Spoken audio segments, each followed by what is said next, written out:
É a nossa diretora. Bom, boa noite a todas e todos. Hoje, o Instituto de Estudos, Capacitação e Políticas Públicas do Poder Legislativo do Estado de São Paulo, denominado Instituto do Legislativo Paulista, o ILP, apresenta, em nome da Carina do Carmo, que é a diretora-presidente do ILP, a palestra Gestão Preventiva no Terceiro Setor. O que você precisa saber? Esse evento tem por objetivo debater questões inerentes à gestão e à sustentabilidade das organizações da sociedade civil, associações, fundações, cooperativas sociais e religiosas. Algumas coisas, tipo, o que é o terceiro setor? Quem o constitui? O que faz? Quem são os stakeholders no terceiro setor? Quais são as fontes de recursos? Qual é a nomenclatura do terceiro setor? Qual a legislação aplicável ao terceiro setor? Como abrir uma OSC ou ONG? Qual a relação entre a multidisciplinaridade do terceiro setor e a sociedade da informação? A Advocacia 4.0 e o terceiro setor. Tá? Isso que será tratado aqui hoje. Bom, antes de darmos início à nossa palestra, gostaríamos de falar um pouquinho do ILP, que é o Instituto do Legislativo Paulista, que tem mais de 20 anos de história e tem muitos projetos para o nosso futuro. Tá? Bom, para vocês que possam conhecer o ILP, né, conhecer ou acompanhar ou rever os nossos eventos, vocês podem entrar no canal do YouTube do Instituto Legislativo Paulista, porque todos os nossos eventos ficam gravados lá. Tá? Então, vocês podem, mesmo, por exemplo, o evento de hoje, eu quero retomar algumas coisas, ele estará disponível lá para vocês poderem estar assistindo. Tá? Lá também tem as nossas atividades, tá? Os eventos que nós estamos realizando, e mesmo os que já realizamos, eles ficam todos lá, vocês podem se inscrever em quantos quiserem, porque os nossos eventos são todos gratuitos, tá? Eles são disponibilizados a quem quiser participar. Tá? O ILP também tem a importante função de difusão do conhecimento, né? E como é que isso é feito? Através de publicações que estão acessíveis a todos. Nós temos o Dicionário de Conceitos Políticos, a revista do ILP, nós temos os cadernos do ILP. E como é que a gente pode ter acesso a isso? Como é que nós podemos acessar? No próprio site do ILP, onde tem publicações, vocês podem acessar e baixar as publicações que estão lá. Tá? Lembrando que esse evento faz parte do projeto que é Sistema Paulista de Escola do Legislativo, que é o CISP-LEGES, né? Que é uma rede colaborativa entre o ILP e escolas dos parlamentos municipais do Estado de São Paulo. Tá? O ILP agradece às escolas parceiras pela colaboração, que neste evento nós temos o apoio das escolas de Caconde, Garça, Jacareí, Mairiporã, Mirassol, Morungaba e São José do Rio Pardo, tá? Além do ILP. Né? Aqui vocês têm algumas formas de entrar em contato conosco, desde o endereço físico, o nosso e-mail, os nossos sites, tá? E hoje, então, sem mais delongas, gostaria de estar chamando as nossas palestrantes aqui hoje, tá? Que nós temos a doutora Lúcia Ludeni, que ela é vice-presidente da Comissão do Terceiro Setor, da OAB de Pinheiros. Ela é advogada, escritora, palestrante e diretora da CASP, né, de 2022 até 2024. E também nós teremos a doutora Vanessa Rufa, que é presidente da Comissão do Terceiro Setor da OAB de Pinheiros também, advogada, escritora, palestrante e professora. Bom, Vou chamar as duas aqui para estarem aqui conosco. Sejam muito bem-vindas. Por favor, é um prazer enorme tê-las novamente aqui. Só lembrando um instante que vocês podem ir fazendo perguntas, tá? Que nós vamos ter algumas paradas para as perguntas. Então, tanto as pessoas que estão aqui presencialmente, quanto as pessoas que estão nos assistindo, que estão no virtual. Tá bom? Fiquem à vontade, por favor.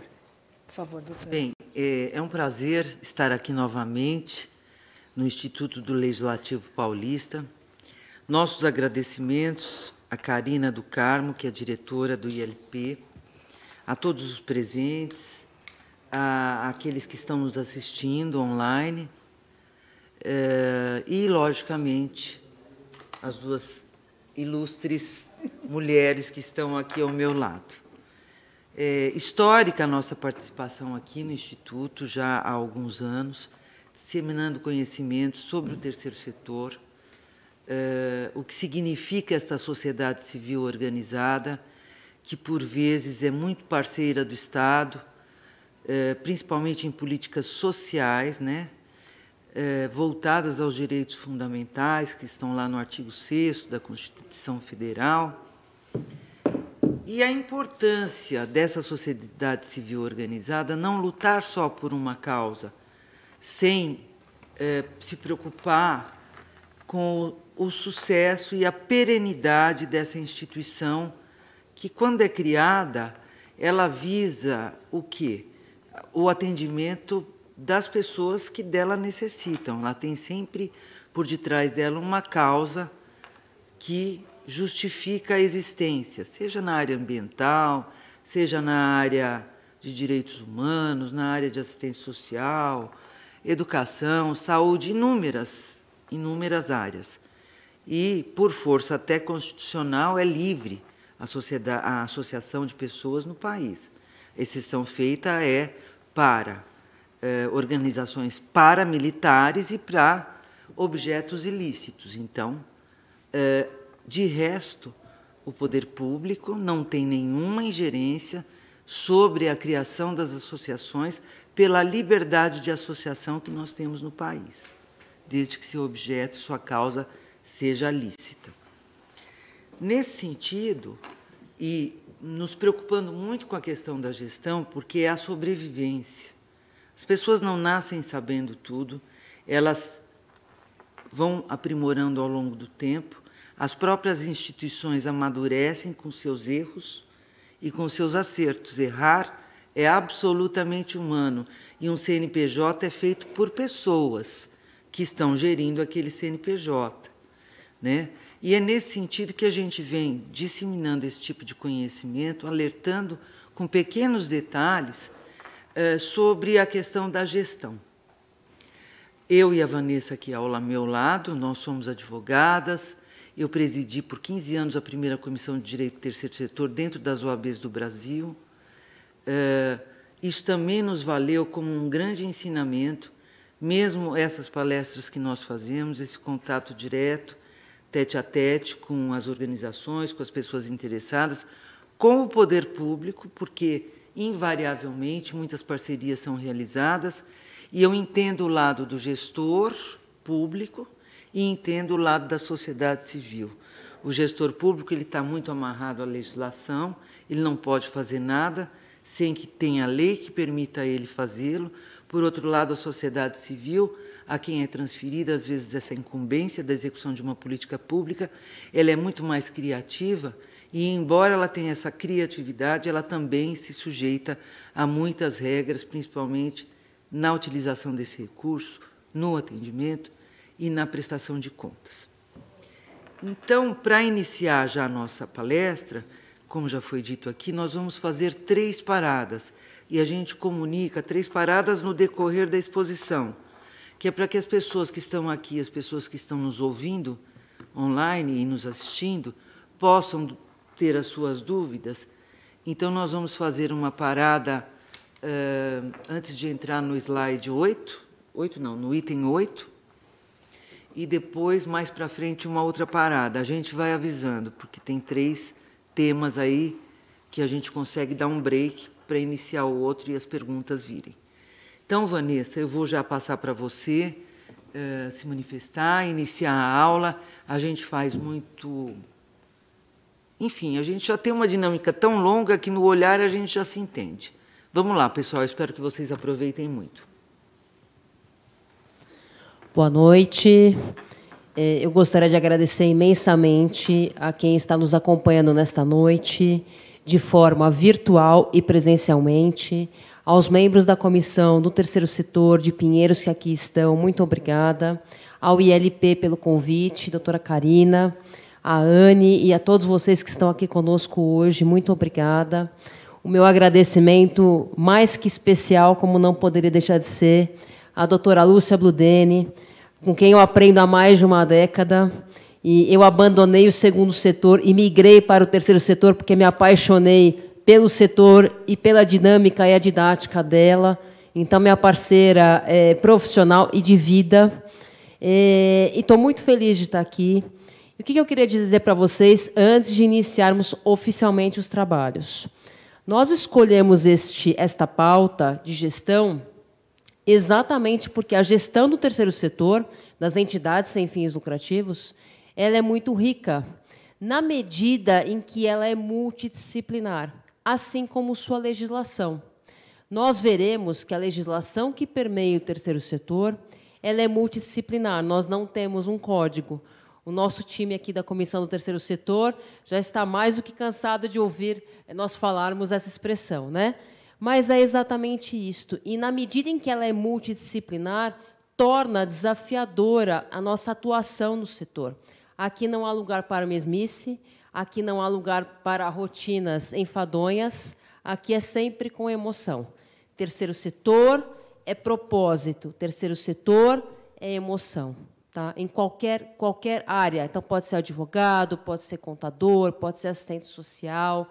Então, nós temos amor à causa e nós trabalhamos por um propósito, que é executar políticas públicas por via transversa, dentro do policentrismo das políticas públicas, e de uma forma extremamente excelente. Tá?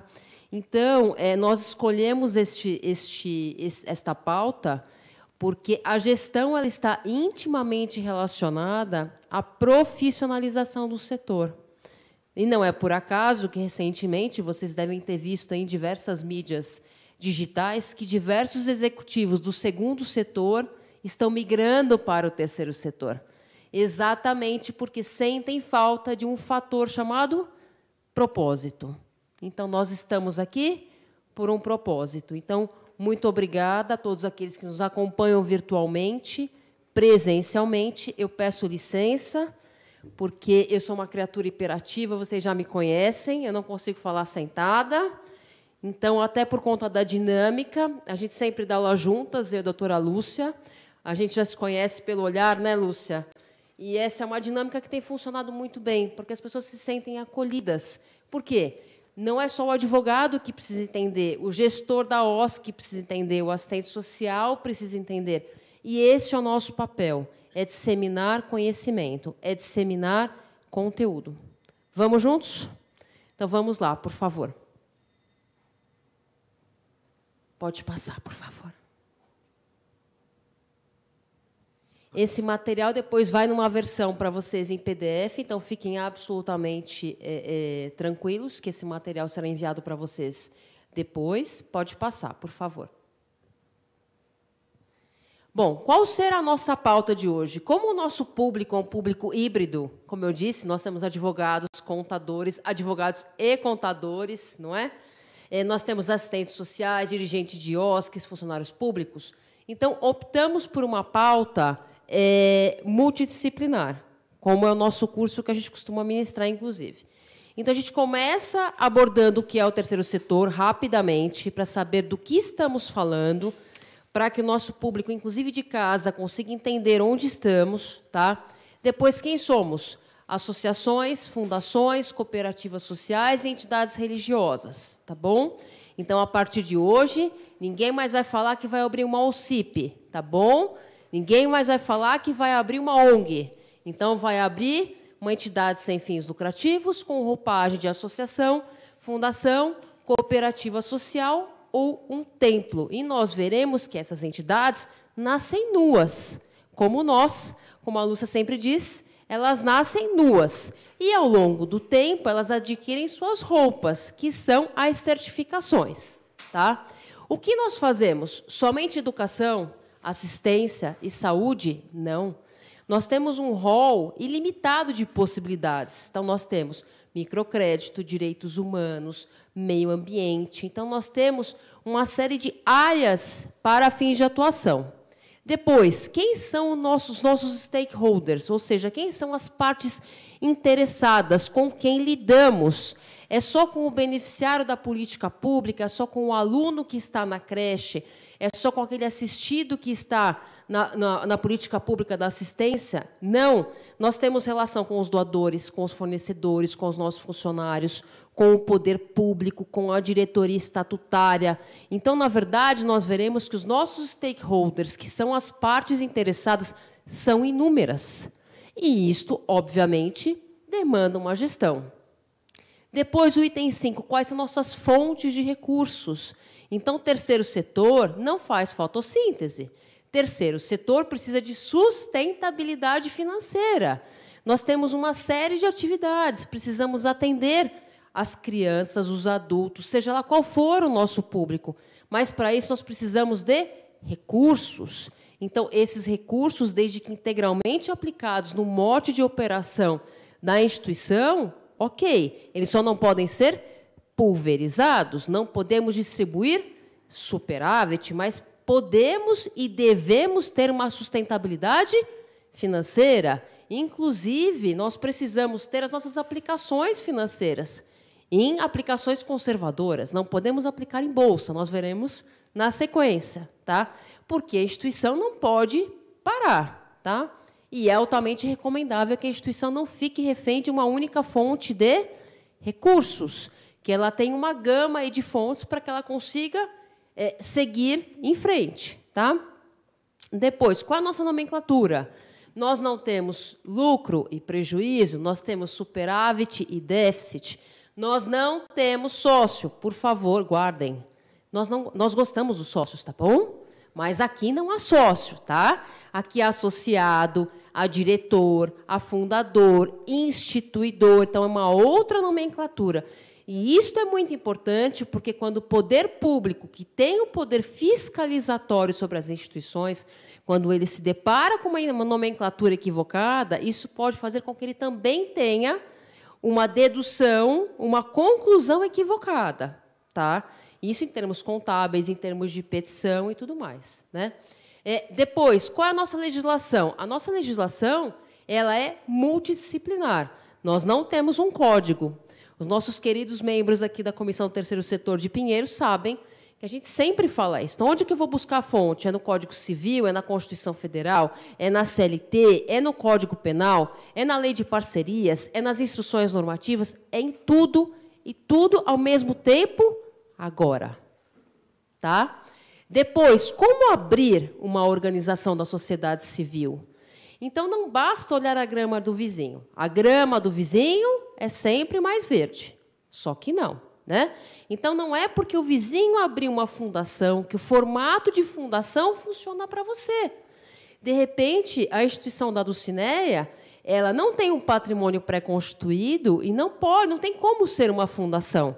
Não houve testamento nem haverá escritura pública. Então, ela precisa ser o quê? Uma associação. Tá?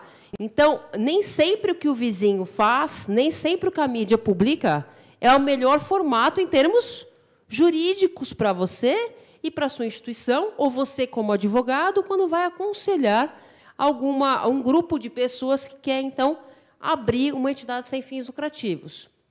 Depois, o terceiro setor ele está na sociedade da informação. Ele está no âmbito da tecnologia, na medida em que absolutamente tudo é digital. Então, nós temos o SPED na área contábil, nós temos todas as prestações de contas que são transmitidas de forma digital. Então, não estamos discutindo se gostamos ou não de um programa que fica 24 horas ali vigiando as pessoas. O que estamos dizendo é que a era digital nos coloca nesta posição, porque nós vivemos numa sociedade líquida, efêmera, isso é Bauman, né? Então, é uma coisa que a gente vive diuturnamente. E, por último, a advocacia 4.0, a contabilidade 4.0, o assistente social 4.0, ou seja, nós estamos cada vez menos advogados em sua essência, contadores em sua essência, assistentes sociais em sua essência, e cada vez mais gestores, solucionadores de problemas. Nós não podemos mais ficar só adstritos à nossa área. Então, a gente sempre fala, eu não preciso saber escriturar um balanço, mas eu preciso conversar com o Felipe. Felipe, por que tem essa conta contábil de entrada de recursos de subvenção se eu não tenho esse recurso entrando? Eu vou conversar com a Débora. Débora, você que é da área de contratos, lida com os fornecedores, você verificou se este fornecedor, se ele tem algum problema ou já teve com a justiça, se tem alguma coisa ligada à lavagem de dinheiro, porque esse fornecedor não pode trabalhar para a organização da sociedade civil. Tá? Então, essa conversa, este diálogo, esta sinergia, que são imperiosos para a gente conseguir permear todos os caminhos. E mais, engana-se quem pensa que gestão é feita somente pelo diretor-presidente da instituição ou pelo instituidor. Gestão, todos nós fazemos, todos nós precisamos pensar como donos daquele negócio, que é um negócio, novamente, terceiro setor. Mas a gente precisa se empoderar e ter a certeza de que cada um é dono do seu pedaço. A gente não pode delegar para que apenas o presidente da instituição cuide dessa gestão. A gente precisa se empoderar e atuar nesse sentido. Eu cuido do meu pedaço, eu penso globalmente e ajo localmente. Então, eu preciso entender que, para aquilo dar certo, para aquela parceria dar certo com a prefeitura ou com o Estado, eu preciso fazer a minha parte aqui. Tudo bem? Então, vamos lá. Pode passar.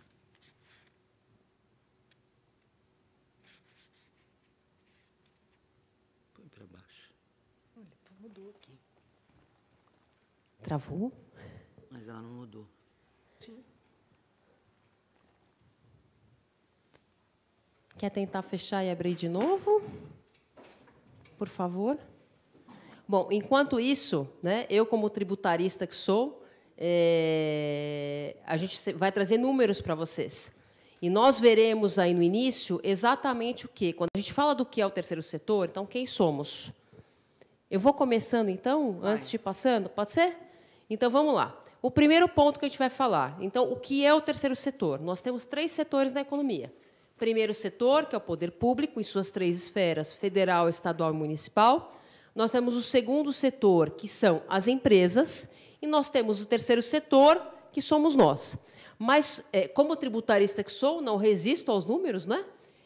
Nós somos hoje, de acordo com dados do IPEA, mais de 815 mil organizações. Então, este número, ele fala por si só. Ele fala por si só. A nossa representatividade é imensa. Depois, ainda de acordo com dados do IPEA, que é o mapa das OSCs, que é um mapa aberto, qualquer pessoa pode acessar, nós empregamos de mais de 1,6 milhões de pessoas. Então, não é só em quantidade de organizações, nós empregamos muitas pessoas, direta e indiretamente. Tá?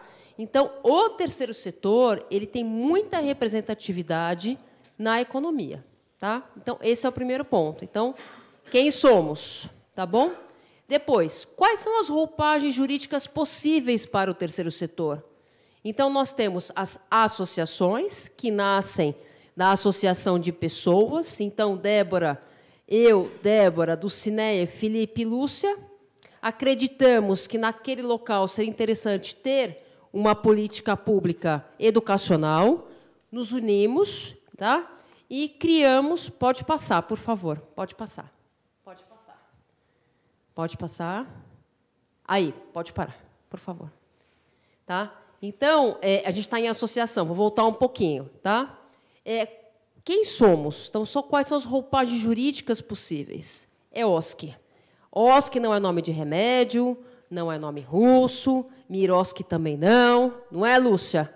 Miroski é o acrônimo de Marco Regulatório das Organizações da Sociedade Civil.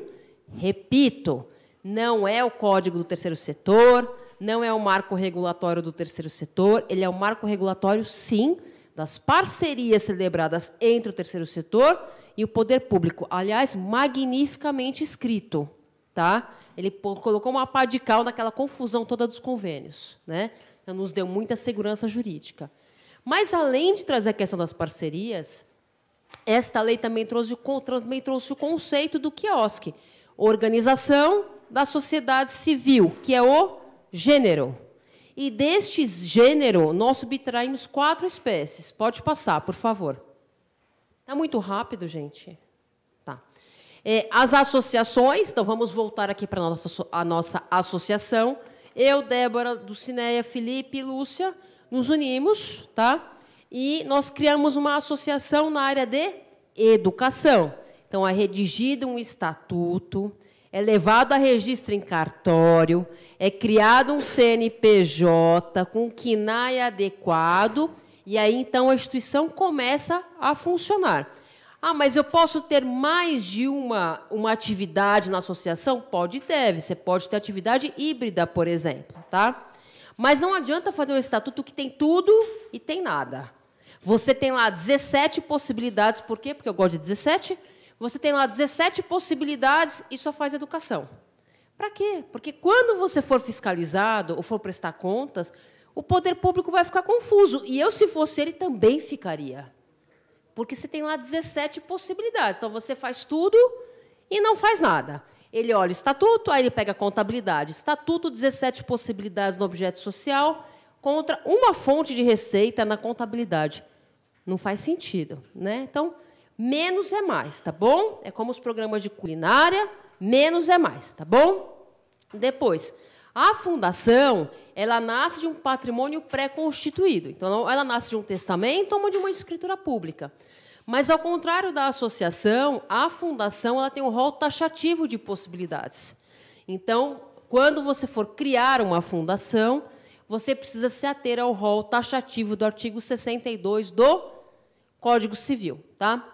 Depois, as cooperativas sociais. Então, são as cooperativas, não são aquelas cooperativas do Código Civil, são as cooperativas específicas da Lei 9867 de 99, tá?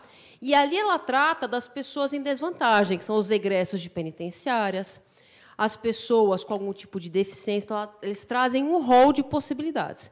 E, por último, as religiosas. Gente, templo tem CNPJ, tá bom? Templo tem estatuto. O templo que é ligado à Igreja Católica, ele está totalmente atrelado ao Código Canônico, que é muito mais complexo que se a gente juntar o CPC, o CC, o CP, CTN e a CLT juntos. É super complexo. Então, as religiosas também têm CNPJ. As religiosas também têm obrigações com fisco, obrigações trabalhistas, porque o templo ele também é formado por pessoas. E, como a Lúcia bem disse há pouco, todo CNPJ é formado por pessoas, tá? E por que nós trazemos esta fotografia? Porque isso daqui está intimamente ligado à gestão. Quando o advogado é procurado para abrir uma entidade sem fins lucrativos, geralmente é assim. Eu vi aquela fundação, não vou falar nomes, não vamos brigar sobre futebol. Eu vi aquela fundação daquele jogador famoso, eu quero uma fundação daquela. Mas faz sentido para aquela pessoa? Existe um patrimônio pré-constituído, entendem? Então, aqui já começa a estratégia de gestão. Esse daqui é um embrião, quando eu vou criar a instituição. Então, se aqui já tiver algum gap na criação, a probabilidade de dar errado é imensa. Tá? Pode passar, por favor. E aqui as diferenças básicas entre associação e fundação. Então, quando alguém te procurar, quero abrir uma fundação, igual aquela do nosso atleta de futebol, então a gente mostra esse quadro, né? Então, a associação nasce da associação de pessoas, a fundação nasce de um patrimônio pré-constituído. A associação ela tem uma maior liberalidade e maleabilidade no seu dia a dia por conta das atividades. A fundação, por seu turno, ela sofre aí a fiscalização do Ministério Público, o velamento pelo Ministério Público. Isso a gente tem previsão legislativa nesse sentido. Então, aqui começa a gestão. É o embrião da PJ que você vai criar para atuar no terceiro setor. Tá? Pode passar, por favor. E aí, a OSC nasce. A OSC nasce, e ela nasce como? Ela nasce nua, como todo ser humano. E aí, nós temos, didaticamente, 4 tipos de organizações. Primeiro, aquela organização que não tem certificados, SEBAS, COMAS, CMDCA e tudo mais, utilidade pública, e também não tem parcerias. Há alguma Unisto? Não. Porque na gestão, a gestão entende que ela não precisa, tá, ou legalmente falando, ou não quer certificados e também não quer dinheiro público. Então, ela não tem nem certificado e nem parcerias. Depois, nós temos as organizações que têm somente os certificados. Então, tem SEBAS, tem CMDCA, que tem COMAS. Algumas precisam de certificados porque é obrigatório por conta da lei, e outras não. O terceiro tipo são aquelas que têm somente parcerias. Não tem SEBAS, mas tem uma parceria com o governo do Estado de São Paulo, por exemplo. Há alguma Unisto? Não. A minha gestão ela é mutante de acordo com o andamento, né, da minha atividade. E, por último, são as OSCs completas, aquelas que têm parceria, que têm certificado, que têm absolutamente tudo. E a gestão mais difícil de se fazer, por óbvio, é da OSC 4. Porque, para você fazer gestão de certificados, quando vence, quais são os requisitos? Eu tenho utilidade pública em mais de 20 estados da federação, né? Utilidade pública federal não existe, tá bom? Data do óbito 15/12/2015, tá bom? A gente só tem utilidade pública estadual e municipal. Vocês imaginem uma entidade que tem unidades em diversos estados, em diversos municípios, que, de repente, atuam na assistência social, por exemplo, e precisam ter o COMAS, que é um certificado municipal para quem atua na área de assistência, e cada um tem a sua prestação de contas, e cada um tem a sua data de vencimento. Então, é super desafiador, né? E fazer a gestão e fazer o controle disso, minha gente, não é só planilha em Excel, tá bom? É ter controles internos. E não é só ter a regra e fazer com que todos cumpram, não é, Felipe? Não é? Então, tem que ser uma coisa top-down. As pessoas têm que olhar para cima e ver que aquilo está sendo cumprido em cascata. Então, não é só planilha de Excel, não é colocar no Word. A gente vai ver, em termos de compliance digital, quando você atua na instituição, aquele documento não é seu, aquele contrato não é seu, é da instituição. De modo que, quando você saia da instituição, a outra pessoa que venha no seu lugar consiga trabalhar. Então, é um emaranhado de coisas. Então, neste cenário, o que a gente sugere em termos de gestão preventiva, que são os balões vermelhos? Tá? Cenários distintos demandam gestões distintas. Então, muitas vezes, o advogado e o contador, eles ajudam na gestão, mesmo que de forma indireta, de várias organizações. Então, eu não posso querer fazer a gestão de uma instituição, uma mega instituição da área de saúde, como você faz uma instituição de pequeno porte, uma creche, numa região mais periférica. O conceito é o mesmo, você precisa delimitar e amoldar de acordo com o cenário. Tá? Pode passar, por favor. Bom, aqui, os modelos possíveis de entidades sem fins lucrativos são associação, fundação, cooperativa social e religiosas. A partir de hoje, ninguém mais vai errar, tá bom? Ninguém mais vai abrir o CIP, ninguém mais vai abrir ONG. Esses são os modelos possíveis. Em termos de gestão preventiva, especialmente para o advogado e para o contador, o que nós sugerimos? Qual que é a melhor espécie de pessoa jurídica para o meu modelo de operação? Que foi aquele exemplo que nós demos agora há pouco. O que queremos? E, de repente, você quer uma mudança de rota. Então, a gente não pode padecer de síndrome de Gabriela. Aos mais velhos aqui como eu, entenderão? Eu nasci assim, eu cresci assim, não sei por que sou assim, não sei por que eu faço assim. Não pode, a gente precisa acompanhar o movimento. Tá? Pode passar, por favor. E aí, uma vez criada a instituição, seja no formato jurídico que for, o estatuto da instituição ele precisa ter uma congruência. Com o quê? Plano de atividades. Depois, o site da instituição. E um cartão de CNPJ que dê congruência a tudo isso. Lembrando que plano de atividades é um plano de atividades, não é um álbum de fotografia. tá bom? Você pode ter sua página no Instagram, no Face, onde você quiser. Plano de atividades é métrica, é KPI, é meta, tá? E, neste sentido, nesta tela, o que nós recomendamos fortemente? Que, para evitar a fiscalização tributária em todas as esferas, você precisa concatenar esses 3 braços. Por quê? Você diz no seu estatuto que tem 17 coisas que você faz. Aí o fiscal vai na contabilidade e só vê que você tem receita de educação. Aí ele se depara com o seu site, com a sua rede social, que você faz 300 outras coisas como fonte de receita que não estão na contabilidade, não estão no estatuto. Ora, nós teremos uma série de atividades de meio e, portanto, tributadas. E, portanto, atividades que, inclusive, poderão descaracterizar a instituição como uma entidade sem fins lucrativos, porque, em direito tributário, a essência se sobrepõe sobre a forma. É um princípio já definido pelo CARF, que é a segunda instância administrativa federal lá em Brasília, já há muito tempo. Então, vamos evitar, vamos fazer gestão preventiva, tá? Vamos analisar o estatuto concatenado com o cartão do CNPJ, o site da instituição e o plano de atividades. Tudo isso tem que estar amarrado, tem que dar uma história coesa, coerente, tá bom? Pode passar, por favor. E aí, além do estatuto e do cartão do CNPJ que nós falamos há pouco, os controles internos, que são extremamente importantes. Então, como é que você vai imaginar uma instituição que tem SEBAS, educação, por exemplo, que para cada 5 alunos pagantes você tem que ter um bolsista integral, com renda per capita de 1,5 salário mínimo. Como é que você imagina uma instituição que não tem controles internos, ela dar cabo e conseguir manter esse certificado? Não faz sentido. Como é que uma instituição que tem parcerias com a Prefeitura de São Paulo, com o Governo do Estado de São Paulo, com a Prefeitura de Embu das Artes, com a Prefeitura de Mariporã, não importa, tem uma série de parcerias e não consegue controlar. Cada prestação de contas é num tempo, de uma forma. Se você não tem controles internos, você sucumbe, literalmente. Tá? Depois, ter a escrituração contábil, de acordo com a ITG 2002, que é a norma contábil aplicável às entidades sem fins lucrativos. Manter a regularidade fiscal. Tá? Então, didaticamente falando, a gente tem 3 tipos de certidão.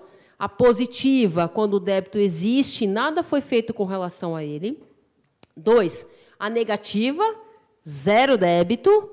E a positiva com efeito de negativa, onde o débito existe, mas ele está dormindo. Por quê?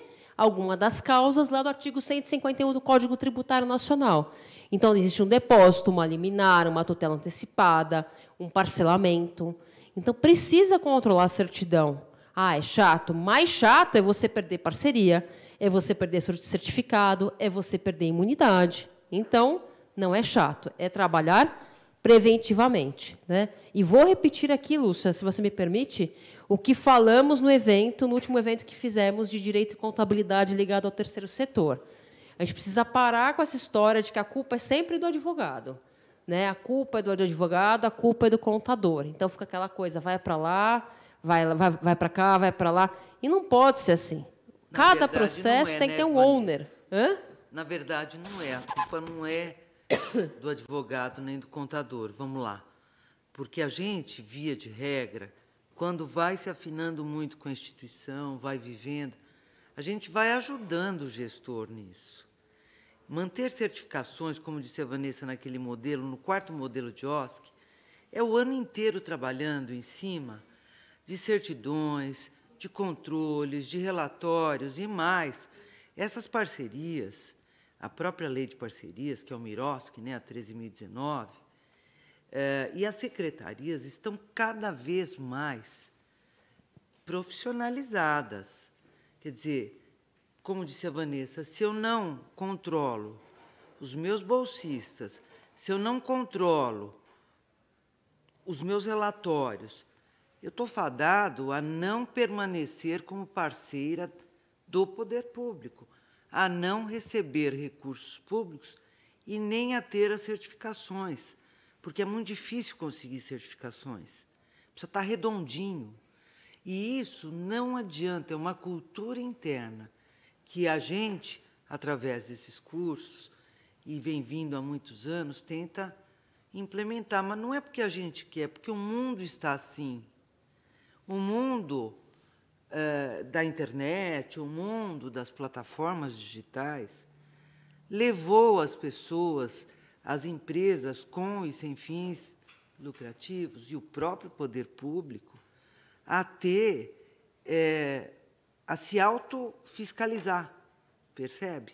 Senão, as operações não batem, e as operações não batendo, você está afadado a ter um insucesso na gestão e, consequentemente, nadar e morrer na praia.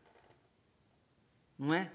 E aonde a gente entra, o contador e o advogado, para voltar no tema que eu fiz a pausa, é que a gente depois chega para apagar incêndio. E é difícil você recompor. E eu não estou aqui dizer que a instituição ela não fez, que ela não atuou, que ela não fez as atividades, que ela não fez a palestra, que ela não atendeu, não é isso. Ela não controlou isso. É o deixa para depois, não existe deixa para depois. Esses controles, esses relatórios, e a Vanessa falou que não é álbum de figurinha, não é chegar no evento, fotografar tudo e passar lá e depois imprimir. Não.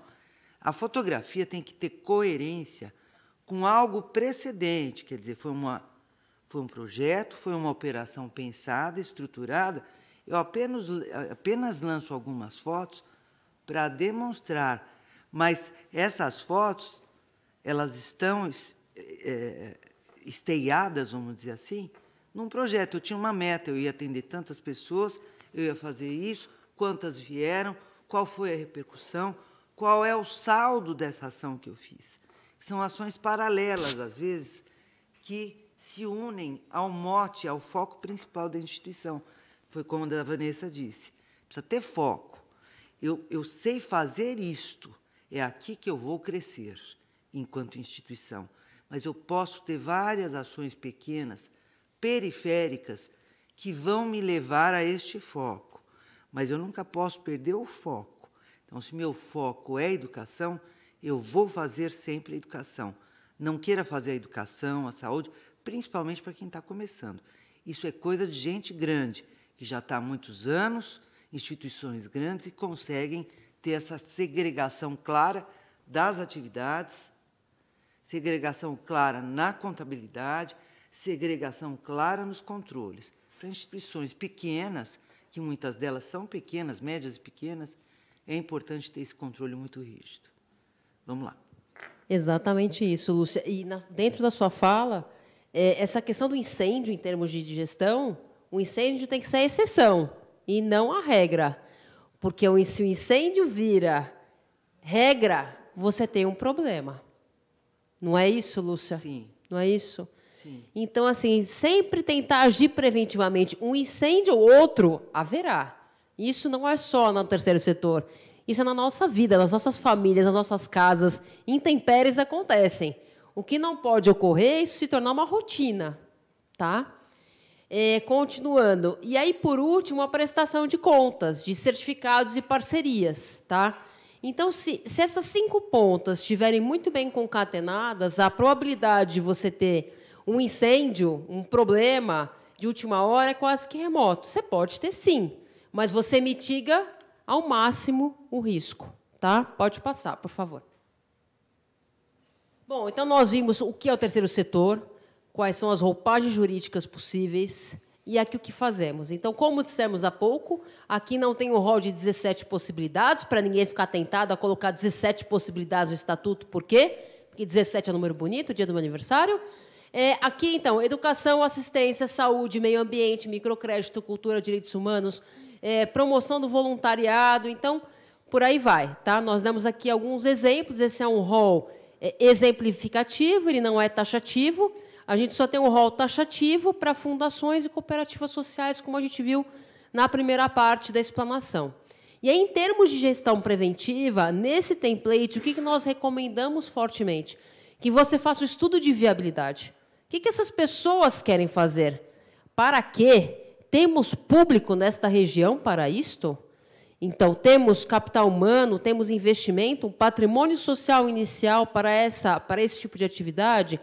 E é montar um business plan. Na verdade, a gente não está falando de segundo setor. A gente pega uma ferramenta do segundo setor, importa para cá, adapta e monta o business plan, tá? E delimita o escopo, tá bom? 17 não, 7 até tudo bem, mas 17 não. Pode passar, por favor. Bom, no quarto ponto, quem são as partes interessadas? Nós falamos lá no início, né? Os stakeholders do terceiro setor. Então, primeiro, a diretoria da instituição, que nós veremos que ela pode ser remunerada ou não. Depende, vou remunerar, em que medida, em que sentido, existem obrigações legais, requisitos legais que eu preciso seguir para remunerar essas pessoas? Sim. Depois, nós temos os beneficiários da política pública, aquelas pessoas que se beneficiam da atividade da organização. Depois, outras entidades sem fins lucrativos, não tem só parceria com o poder público, tem parceria com outras entidades privadas. Tá? Depois, outro stakeholder, o governo, o fisco. E não por acaso a gente deixou em vermelho, porque a gente lida com o fisco a todo tempo. Por quê? Porque terceiro setor tem imunidade e tem isenção. Então, a todo momento, a gente lida com o fisco. Depois, os doadores, como engajar doadores, pessoas físicas e jurídicas, pessoas jurídicas optantes pelo lucro real, que fazem suas doações e que, portanto, têm o benefício fiscal de abatimento de 2% da base de cálculo do IRPJ da CSL, pessoas físicas que fazem suas doações na hora da declaração. Eu tenho imunidade do ITCMD, se não tenho, recebo uma mega doação, e aí terei a grata surpresa de pagamento de 4% de ITCMD. Né? Depois, os fornecedores. Eu não posso ter fornecedores ligados a crimes, a lavagem de dinheiro, gente que não tem SNPJ, gente que não emita nota fiscal. Então, não precisa ser um mega fornecedor, tem que ser um fornecedor dentro da lei, que tenha SNPJ, que emita nota fiscal, que celebre contrato, tá certo? Depois, os próprios funcionários, somos pessoas jurídicas formadas por pessoas físicas, e os voluntários, né, que são essenciais para o terceiro setor, mas que também demandam uma gestão. Você precisa ter um termo de voluntariado assinado, você precisa ter regras claras para este voluntário. Tá? Então, em termos de gestão preventiva, o que nós recomendamos fortemente? Se você quiser remunerar dirigentes, que você observe as questões legais. E nós veremos no template seguinte que tem alguns certificados que não permitem a remuneração de dirigentes. Então, para mim, faz sentido remunerar? Sim ou não? Que vocês vejam a questão dos certificados, parcerias, MIROSC, fiscalizações, voluntários, LGPD. Então, quem são os envolvidos nessa operação toda? E mais, provisões. As instituições sem fins lucrativos também têm provisões contábeis para os seus processos. Processos trabalhistas, processos cíveis, processos tributários. O advogado fica bravo quando o contador pede. Qual é a probabilidade de perda desse processo? Nos termos da do CPC 25, o que o advogado fala? CPC não é de 1925. CPC é mais recente. Não, mas o CPC que eu estou falando é a norma contábil aplicável às entidades sem fins lucrativos. Certo? Então, é muito interessante essa interface, essa questão. Tá? Pode passar, por favor. Como dito há pouco, então, o fisco é um dos nossos maiores stakeholders em quantidade e qualidade. Por quê? Porque o terceiro setor está intimamente ligado ao direito tributário, exatamente porque temos imunidade e isenção. Imunidade é tudo aquilo que vem da Constituição Federal e isenção é tudo aquilo que vem da legislação infraconstitucional. A imunidade é perene e a isenção pode ser revogada a qualquer tempo. Pode passar, por favor. E aí, dentro dos stakeholders, aqui uma menção especial ao fisco, como não poderia deixar de ser. Né? Então, dentro da instituição, eu tenho que ver quais são os fatos geradores, o que gera fatos geradores tributários. Então, o que, quem, quando, onde, que é o arquétipo tributário. Né? Então, por exemplo, se a instituição é proprietária de um imóvel, ela é contribuinte do IPTU? Sim, mas ela pode ter a imunidade. O IPTU é um tributo municipal, eu tenho que pleitear a imunidade no local onde está localizado aquele imóvel. Tá? Quando que se dá o fato gerador? 1º de janeiro. Qual que é a base de cálculo? Então, São Paulo tem uma logística, São Bernardo tem outra, Santos tem outra. Isso aqui envolve gestão. E não é gestão do advogado, é gestão da área fiscal, é gestão do contador, é gestão do advogado e gestão da diretoria estatutária também. Não adianta ter uma série de imóveis, como o banco imobiliário, se você não consegue fazer a gestão daquilo.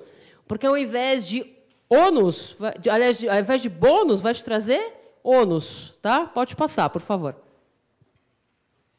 E aqui, ainda dentro da questão tributária, que é com quem nós temos um relacionamento quase que diário, nós tomamos a liberdade, né, Lúcia, de elencar aí alguns motivos ensejadores do encerramento de uma fiscalização tributária com a lavratura de autos de infração. E isso na esfera federal, estadual e municipal. Isso aqui é gestão pura, tá bom? Então, chegou a notificação de fiscalização, tá? Aí, o que acontece? As pessoas ficam com medo. As pessoas colocam numa gaveta, o documento fica ali triste, chorando, né?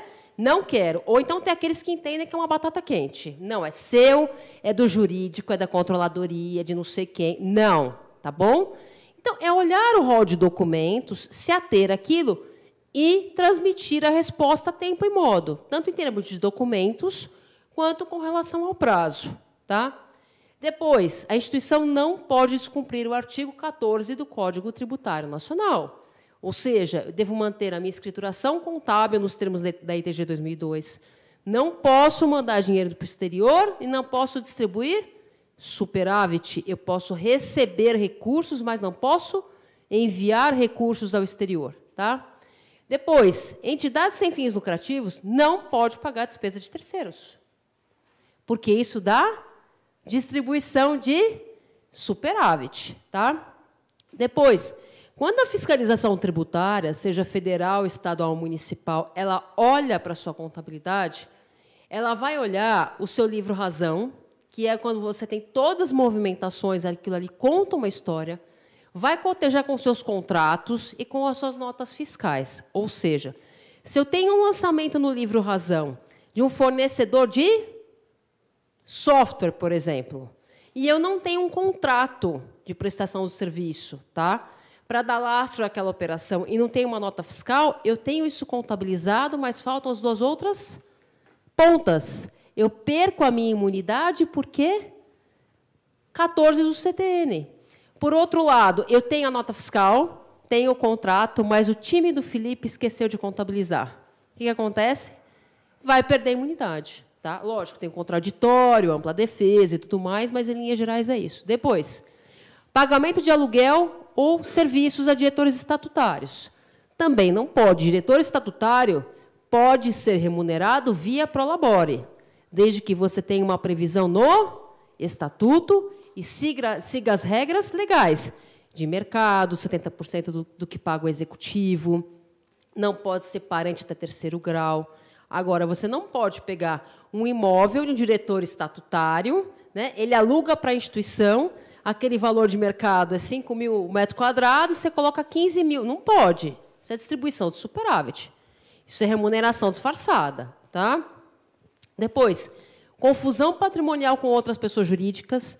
Então, hoje, você tem instituições sem fins lucrativos, 2 ou 3, que praticam a mesma política pública, mas que estão em espaços diferentes. Uma não pode pagar a despesa da outra, uma não pode receber a receita da outra, então são dinheiros, didaticamente falando, dinheiros diferentes. Tá? Tudo que você for fazer precisa ter lastro documental, tudo, até o ticket do estacionamento, tá bom? Não emissão de nota fiscal, então não é porque eu sou sem fins lucrativos que eu não vou cumprir as minhas obrigações acessórias. Então, eu devo cumprir as minhas obrigações acessórias, como emitir notas fiscais, converter RPS em nota fiscal fora do prazo. Então, aqui em São Paulo é muito comum, né? As entidades emitem 300 RPS. É assim, né, Felipe? Sinto que você conhece essa história. 300 RPS, e aí depois, para converter em nota fiscal, você tem um prazo, né? E aí converte fora do prazo, aí chove auto de infração. E o fisco está certo. É futebol, a regra é clara. Tá? Depois, reembolsos a qualquer pessoa e de qualquer pessoa. Então, entidades sem fins lucrativos não podem sair pagando reembolso de viagem, de despesa, desse, daquele, não. Você tem que ter um sentido naquilo que você está fazendo. Então, olhando para isso em termos de gestão tributária, o que nós podemos fazer em termos de gestão para evitar a lavratura do auto de infração? Evitar essas condutas. Gostaram? É simples? Não, né? Só com emoção. Eu avisei lá no início. Pode passar, por favor.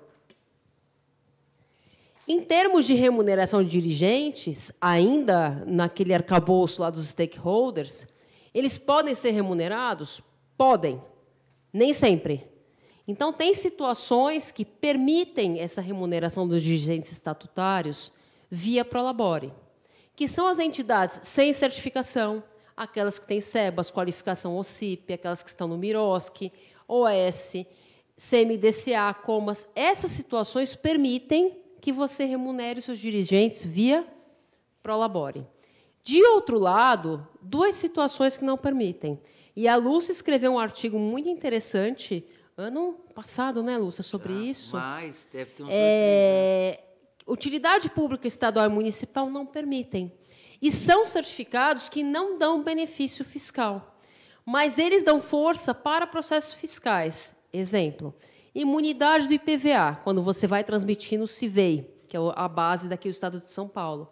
Você pode juntar um dos documentos, uma das certificações. E uma das certificações é justamente a utilidade pública estadual. Então, veja, ela por si só não me dá um benefício fiscal, mas ela me dá força num processo de imunidade do IPVA. Então, eu criei a OSC, né? Criei a minha roupagem jurídica, e aí eu preciso entender se vale a pena ou não eu remunerar dirigentes via Prolabore nessa sistemática. Porque, não raro, as entidades nos procuram, mas eu fui no encontro de todas as creches da Zona Sul de São Paulo. E a creche XPTO remunera os seus dirigentes. E por que não? Você, como advogado, deveria ter me contado. E aí você senta, explica. Na sua operação não cabe, porque você tem utilidade pública estadual, e isso te ajuda em outras questões. Então, a gente tem que entender qual que é o nosso cenário. Tá? Pode passar, por favor. Tudo bem até aqui? Tudo bem? Depois, as fontes de receita do terceiro setor. Nós falamos lá no início que nós não podemos ficar reféns de uma única fonte de receita. Tá? Então, essas são as receitas possíveis. Então, prestação de serviços, desde que emita nota fiscal. Venda de mercadoria, eu posso ter emendas parlamentares, eu posso ter locação de imóveis? Eu, enquanto entidade sem fins lucrativos, posso locar imóveis? Posso e devo. Desde que o produto desta receita, de qualquer uma destas possibilidades, seja integralmente aplicado no modo de operação da instituição. Tá? Então, eu não posso pegar o produto de locação de um imóvel e pulverizar este valor. Então, tudo que está aqui, e, novamente, é um rol exemplificativo, ele não é taxativo, tudo que você faz aqui que entra de receita precisa ser aplicado no mote de operação da instituição. Vanessa, o que é melhor para mim? Recurso internacional? É prestar serviços? Depende. Isso você vai colocar onde? No seu business plan. Quem somos, o que fazemos, para onde vamos, é basicamente o 5W2H, que a gente vai ver na sequência, que é uma metodologia que ajuda a colocar quem, quando, onde e como faremos isto. Tá? Pode passar, por favor. Aqui a nomenclatura, né? Então, dissemos que aqui não há empresa, instituição, organização, entidade, não há sócio, associado, dirigente, diretor. Aqui não tem lucro e prejuízo, a gente tem superávit e déficit. Então, cuidado com a nomenclatura, até para não induzir o poder público a erro. Porque eu, se fosse o poder público, não ia gostar de pegar um balanço e olhar lá, sócio. Né? Não faz sentido. Né? Reembolso ao sócio, não faz sentido. Tá? Pode passar, por favor. E aqui, o item 7, que a gente considera o mais difícil, né, Lúcia? Porque é uma legislação multidisciplinar, o terceiro setor não tem um código. Então, quando você faz a gestão, você criou a instituição, definiu o business plan, e aí você começa a rodar a operação. Então, como que eu vou aplicar onde que eu vou buscar a regra da imunidade aqui em São Paulo? No município, eu vou pegar a legislação municipal. Onde que eu vou pegar uma regra XPTO? Na CLT. Então, ele é multidisciplinar. E mais, é multidisciplinar e mutante. Por quê?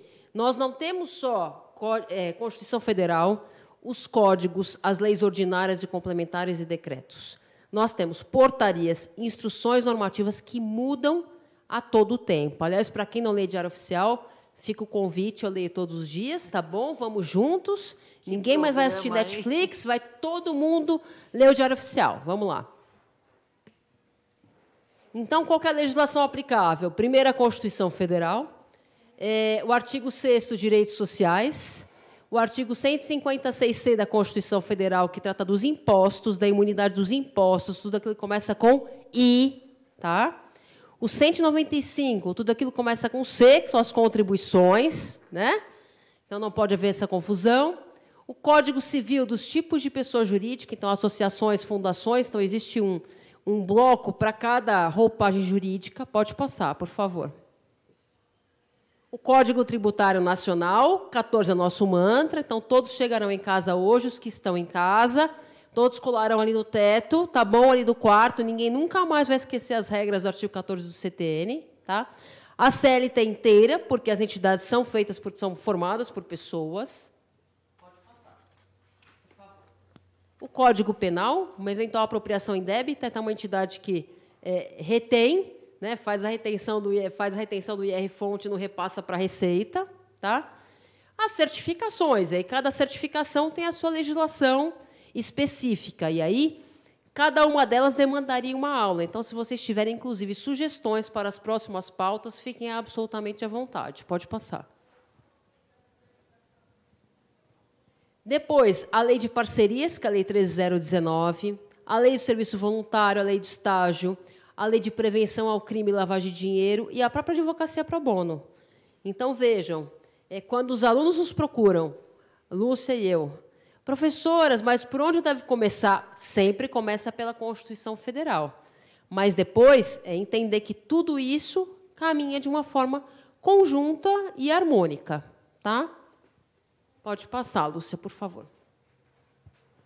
As normas de contabilidade e as normas de governança e compliance, né? Compliance não é perfumaria, minha gente, tá bom? Compliance é estar de acordo com a lei. Então, não é porque você é uma pequena instituição que você não estará de acordo com a lei. Então, estar em compliance não é perfumaria, é estar de acordo com a lei. Pode passar. E aqui, dessa questão toda de legislação, a gente chega numa conclusão, e os advogados morrem de ciúme, porque a gente sempre fala que a contabilidade é o coração das coisas. Contabilidade e direito andam juntos nisso tudo. Em absolutamente tudo. Então, vamos lá, os contadores não precisam saber fazer uma peça, um recurso extraordinário, uma ação direta de inconstitucionalidade, mas precisam entender o que está sendo discutido ali. De outro lado, os advogados não precisam saber escriturar um balanço, mas precisam interpretar, sentar com o contador e entender o que está ali. Tá? Pode passar, por favor. Tudo bem com a legislação? Tudo bem? Todo mundo animado? Amanhã todo mundo vai abrir OSC. Bom, e amanhã, como nós abriremos a nossa OSC? Nós vamos começar pelo nosso Business Plan. Então, a gente pode adotar, por exemplo, esta metodologia que é do 5W2H. Então, o quê? Uma entidade educacional. Por quê? Porque entendemos que há uma deficiência de política pública educacional naquele bairro. Quem? Eu, Débora, Dulcineia, Felipe e Lúcia. Quanto isso vai custar? Existe um patrimônio social inicial? Sim ou não? Como nós faremos isso? Quem vai fazer o estatuto? Onde que a gente vai registrar? Quem vai criar o CNPJ? E quando? Qual que é o nosso cronograma? Porque também não pode ficar uma coisa indefinida, tá bom? Tudo tem que ter cronograma. Isso também serve, Vanessa, para ampliação de serviços, sabe? Porque, invariavelmente, com o crescimento da instituição, seguindo o seu foco, embora ela tenha ações periféricas que a levem para o foco, não é raro a ampliação dos serviços e de parcerias com o próprio poder público. E a gente tem que utilizar esse mesmo quadro para entender quando, como e por quê. Se eu estou preparado para ampliar meu serviço.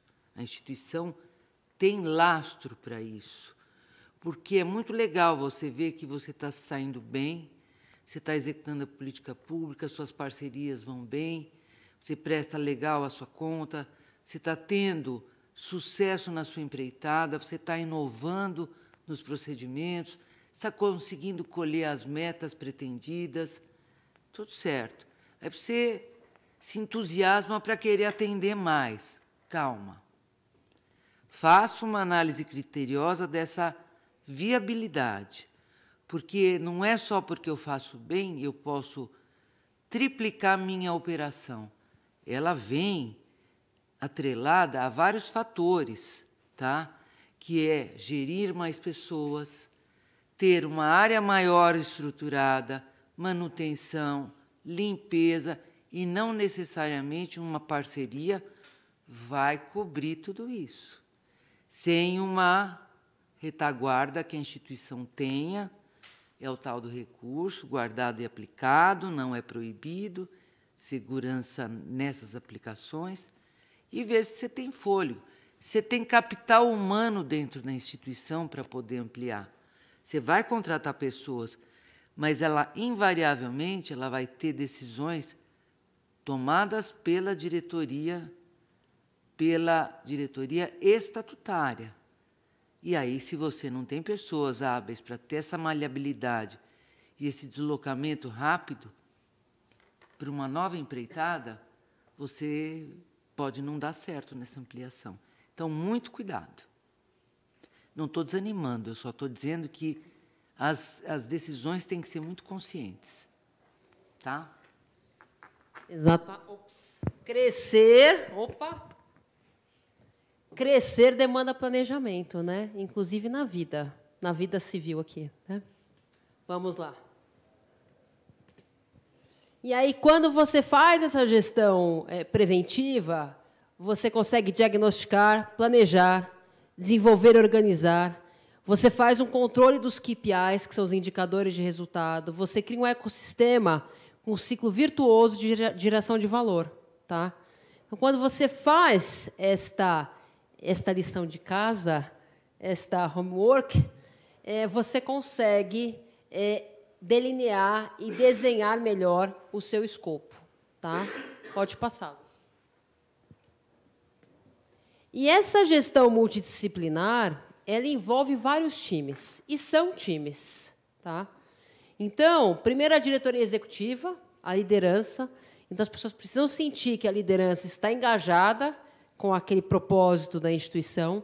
Os controles internos, já falamos aqui 17 vezes, porque 17 é o número da sorte. Não é apenas planilha Excel. Depois, o jurídico, porque tudo passa pelo jurídico, contrato, parcerias e tudo mais, e as próprias provisões da CPC 25. Então, as probabilidades de perda de um processo possível, provável e remoto, né? Então, quando é remoto, você não provisiona. Quando é provável, você provisiona 100%, e quando é possível, fica nos 50% e você não provisiona, não faz colchão, tá bom? Então, advogados, por favor, façam essa análise com carinho, porque se você colocar provável, eu gosto da palavra provável, sabe? Eu me identifico com ela. Vou colocar tudo provável, tudo vai ser provisionado, e isso daí vai mexer no seu resultado e vai ser uma catástrofe, tá bom? Então, isso é de semestre em semestre que você vai avaliar. Por quê? Eu ganhei a primeira instância, minha probabilidade de perda, remota. Eu vou para a segunda instância, perdi. Depende da tese, o Supremo ou o STJ já analisaram. Então, aí você vai dando o contorno. Então, não é porque lá em 1912 você colocou que a probabilidade era remota, que lá em 2068 vai continuar sendo remota, tá bom? Oxalá estejamos vivos até lá, tá bom? É muito. Depois, o compliance em todas as suas vertentes, então, compliance trabalhista, tributário, de LGPD, fiscal. A própria LGPD, o compliance digital macro, né? Então, o Felipe, enquanto diretor de uma grande instituição sem fins lucrativos, ele fica tudo armazenado em nuvem, na rede, Então, ele não vai colocar no pendrive dele que ele gosta, do time do coração dele, porque a informação não é dele, a informação é da instituição. Tá? Depois, o gerenciamento de parcerias públicas ou privadas. Então, não é parceria público-privada, é parceria pública ou parceria privada. Tá? Os certificados, então, quais são os requisitos, quais são os prazos de vencimento e tudo mais. A questão contábil e fiscal, as certidões de regularidade fiscal. O financeiro, pessoas, voluntários, as políticas de diversidade e inclusão que devem ser adotadas na prática. Não adianta colocar na cartilha e no site que você faz política de diversidade e inclusão se você não faz. Política de diversidade e inclusão ela é mandatória. Tá? Depois, ESG, né, que também não é remédio, também não é nome russo, como Miroski, mas que todo mundo sabe do que se trata. Né? A captação de recursos, capto pouco, capto muito, vou captar mais na PJ, vou captar mais na pessoa jurídica, quem que eu vou engajar? E os fornecedores, novamente, que não podem estar envolvidos com lavagem de dinheiro. Tá bom?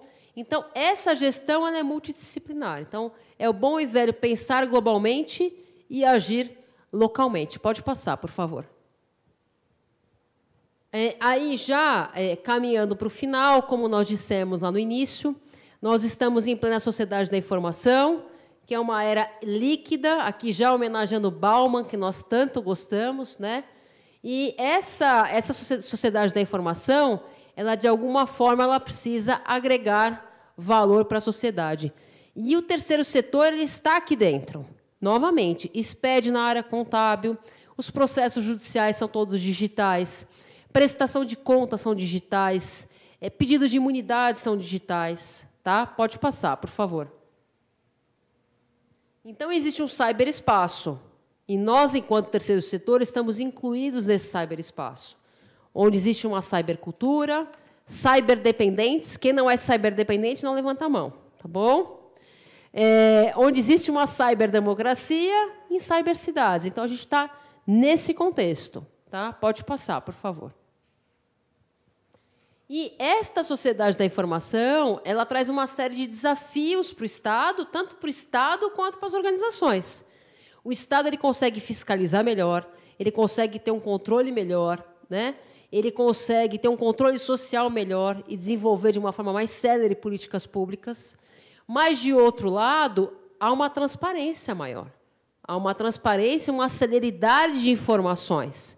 Então, são desafios tanto para o Estado quanto para o terceiro setor. Pode passar. E aqui fica a provocação de Foucault. Né? Então, o panóptico de Foucault. Então, para quem gosta de Foucault, vigiar e punir, né? Aí tem uma passagem em que ele fala que a visibilidade é uma armadilha. E a sociedade digital ela é uma armadilha para todos nós, para o bem e para o mal. Tá? Então, não basta ter políticas de LGPD na instituição e não cuidar do seu armazenamento de dados ali na nuvem, que tem que ser uma nuvem segura, tem que ser uma nuvem paga, passível, que não pode ser uma nuvem passível de invasão. Né? Então, a visibilidade ela é uma armadilha. Ela é muito boa, mas ela pode ser uma armadilha. Né? Pode passar. Especialmente se eu coloco no Estatuto as 17 coisas, no site tem uma e na contabilidade 2. Escolhe o número, Felipe. Tá? Então, assim, o site da instituição ele tem que estar concatenado com tudo aquilo que ela faz. As redes sociais, vocês têm que dar publicidade àquilo que vocês fazem, cumprir as obrigações acessórias e principais dentro do EGOV, coletar, armazenar e tratar os dados, tá, de forma adequada, utilizar ferramentas de gestão como o BPM, tá, e prestação de contas. Então, a visibilidade é uma armadilha para quem não sabe fazer isto. Tá? Pode passar. E aqui, já como último tópico como último template deste tópico, foi publicada em janeiro deste ano uma resolução da Agência Nacional de Proteção de Dados que prevê que as entidades sem fins lucrativos não estão obrigadas a ter a figura do DPO, tá? Que é aquela pessoa que vai cuidar dos dados da instituição, que vai fazer interface e tudo mais. Mas isso não exime a instituição de coletar, tratar e dar destino adequado aos dados, tá bom? Então, assim, não tenho DPO, não preciso fazer nada, pelo contrário. Aliás, as multas decorrentes da LGPD, elas vão até 50 milhões. E para você ter uma redução dessa multa, você precisa mostrar que minimamente você agiu com cautela, que você tem minimamente um compliance digital. Mas você sofreu um cyberataque, isso daí acontece. A gente tem compliance digital e, recentemente, sofremos um baita cyberataque. Tá? Então, isso acontece, mas você precisa mostrar que você adotou as cautelas e que, apesar disto, você sofreu aquele dano. Tá? Pode passar, por favor. E, por último, como adiantamos lá no início, né, nós estamos cada vez mais cientistas, gestores, solucionadores de problemas e menos advogados, contadores, assistentes sociais atrás da mesa. Tá? No terceiro setor, e isso eu aprendi com a Lúcia e aprendo sempre, é a vida como ela é. Então, você precisa visitar uma prefeitura, você precisa visitar uma instituição, você precisa conhecer aquela política pública. É muito bonito, às vezes tem uma campanha, as pessoas vão lá, tiram uma foto, colocam lá no Instagram, ajudei aqui na campanha tal. Mas a pessoa não sabe o que está se passando ali. Então, assim, é importante você conhecer a realidade e, mais, ter propósito, novamente. Não é coincidência que muitos executivos do segundo setor estão migrando para o terceiro setor exatamente por conta do propósito. Tá? O último slide. E, por último, se nós pudermos deixar aí uma recomendação, em termos de gestão, eficiência e transparência são ingredientes infalíveis para você conseguir ter uma gestão sustentável. Uma gestão sustentável e que o incêndio seja a exceção e não a regra. Tá? Pode passar. E mais, gente, instituições onde as pessoas podem ser quem elas são. Né? Isso é muito importante. Saúde mental, aliás, a gente tem diversos programas aí capitaneados pela doutora Lúcia, inclusive na CAASP, né? Especialmente nesse pós-pandemia, se é que podemos chamar de pós, as pessoas precisam ser quem elas são, elas precisam se identificar com aquilo. Né? Ninguém acorda às 6 horas da manhã para ir para um lugar que não faz bem, não se sente bem. Tem que ter algum sentido aquilo. Né? Então, nós esperamos que vocês tenham gostado. O material vai para vocês num PDF. Mais uma vez, agradecemos a todos que estão online conosco, presencialmente, que bravamente vieram aqui hoje, nesta noite fria. Seguimos juntos. A Comissão do Terceiro Setor da OAB de Pinheiros, capitaneado pela Lúcia e por mim, está de portas abertas. Quem quiser participar aí conosco. Nós teremos aí em outubro eventos ligados ao esporte e assistência social com a doutora Débora. Nós teremos eventos ligados à religião em novembro, né, Lúcia? Sim. E muitas propostas para o ano que vem. Então, vida longa, com saúde. Obrigada. Obrigada, gente.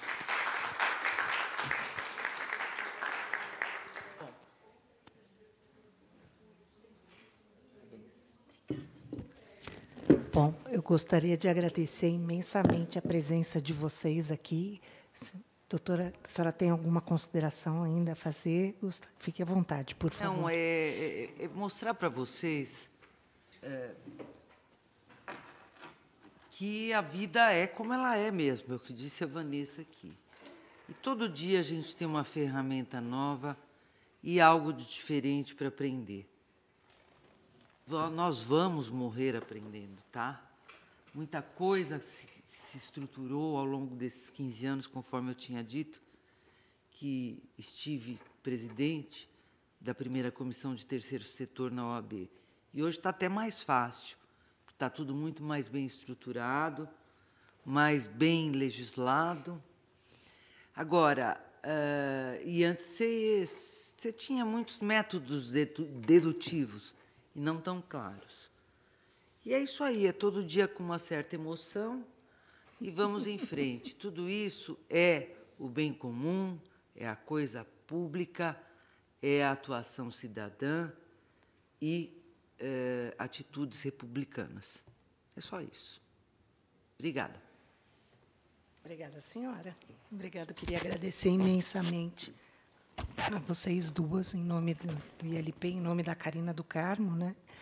As pessoas que estão aqui presentes. Infelizmente, a casa hoje teve um problema com a internet, então não conseguiram chegar às perguntas, mas esse evento estará gravado e disponível para todos assistirem posteriormente, tá? Alguém de vocês dos presentes, se tiver alguma pergunta, alguma questão, fique à vontade, por favor.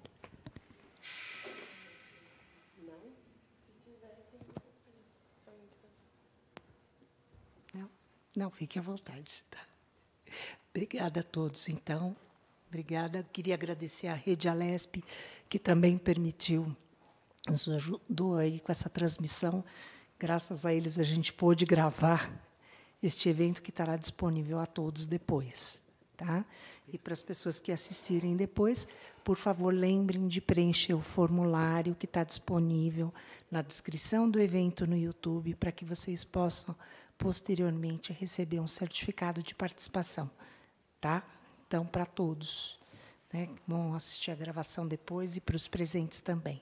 Mais uma vez, muito obrigada a vocês, viu, por estarem aqui conosco nessa noite fria, né? Aqui, mesmo as pessoas presentes, todos. Agradecer a Ani Ortega, lá no ILP, que é a pessoa que pôde ajudar a definir um pouco algumas linhas do evento, como é que deveriam ser, né? O pessoal, né, a Maria Clara que está aqui, a Jorge lá do ILP, as pessoas que ficam nos bastidores, né, e não aparecem, que possibilitaram que hoje ele acontecesse. Gente, muito boa noite e obrigada a todos vocês. Obrigada. Obrigada.